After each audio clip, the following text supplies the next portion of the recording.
وضو میں 4 فرض ہیں۔ نمبر 1، پیشانی کے بالوں سے تھوڑی تک اور ایک کان سے دوسرے کان تک منہ دھونا۔ نمبر 2، دونوں ہاتھوں کو کہنیوں سمیت دھونا۔ نمبر 3، چوتھائی سر کا مسح کرنا۔ نمبر 4، دونوں پاؤں ٹخنوں سمیت دھونا۔ وضو کے ان 4 فرضوں میں سے کسی ایک کے چھوٹ جانے سے وضو نہیں ہوتا۔ وضو میں 13 سنتیں ہیں۔ نمبر 1، نیت کرنا۔ نمبر 2، بسم اللہ پڑھنا۔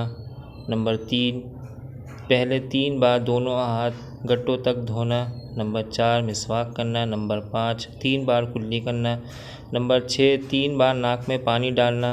نمبر 7، داڑھی کا خلال کرنا۔ نمبر 8، ہاتھ پاؤں کی انگلیوں کا خلال کرنا۔ نمبر 9، ہر عضو کو 3 بار دھونا۔ نمبر 10، 1 بار تمام سر کا مسح کرنا یعنی بھیگا ہوا ہاتھ پھیرنا۔ نمبر 11، دونوں کانوں کا مسح کرنا۔ نمبر 12، ترتیب سے وضو کرنا۔ نمبر 13، پے در پہ وضو کرنا کہ ایک عضو خشک نہ ہو پائے کہ دوسرا دھل جائے۔ وضو کی ان 13 سنتوں میں سے کسی ایک کے چھوٹ جانے سے وضو ہو جاتا ہے مگر ناقص ہوتا ہے۔ وضو میں 5 چیزیں مستحب ہیں۔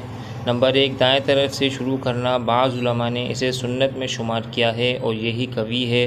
گردن کا مسح کرنا۔ وضو کے کام کو خود کرنا، دوسرے سے مدد نہ لینا۔ قبلے کی طرف منہ کر کے بیٹھنا۔ پاک اور اونچی جگہ پر بیٹھ کر وضو کرنا۔ وضو کے یہ 5 مستحبات ہیں جن کے کرنے سے ثواب زیادہ ہوتا ہے اور چھوٹ جانے سے کوئی نقصان نہیں ہوتا۔ وضو میں 4 چیزیں مکروہ ہیں۔